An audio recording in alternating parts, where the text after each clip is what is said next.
তো বন্ধুরা দেখেন যে আমি আজকে দেখাবো যে আসলে কিভাবে আপনারা কুমড়া বা পটল এইসব জিনিসের কিভাবে পরাগায়ন করবেন। এই পরাগায়নের বিষয়টা আমি দেখাবো। তো এইখানে দেখেন যে আমি একটা পুরুষ ফুল আমি এখানে নিচ্ছি একটা।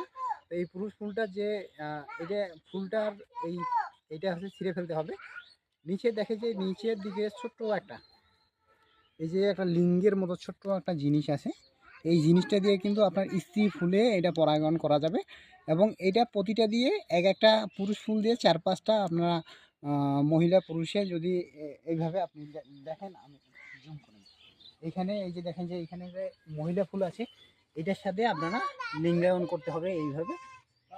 এইভাবে যদি লিঙ্গায়ন করা যায় তাহলে কিন্তু এইভাবে হয়ে গেলে এই এই ফুলটার ফলন সবচেয়ে বেশি হবে এইভাবে কুমড়া বা পটলে বা হচ্ছে যে আপনারা ঝিঙ্গা কায়তা এই জিনিসগুলোতে এই পরাগায়নটা আপনারা করতে পারেন।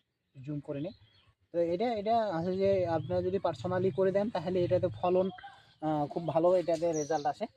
তো এইভাবে কিন্তু চাইলে আপনারা করতে পারেন পরাগায়ন। জাস্ট আপনারা নিজে নিজে পরাগায়ন করলে পরাগায়নের ফলটাতে হচ্ছে যে যদি কুমড়াতে ফলন কম হয় সেক্ষেত্রে কিন্তু ফলন বৃদ্ধির জন্য এই কাজটা যদি আপনারা সরাসরি নিজে করেন সেক্ষেত্রে ফলনটা আপনারা আরও বেশি ভালো পাবেন।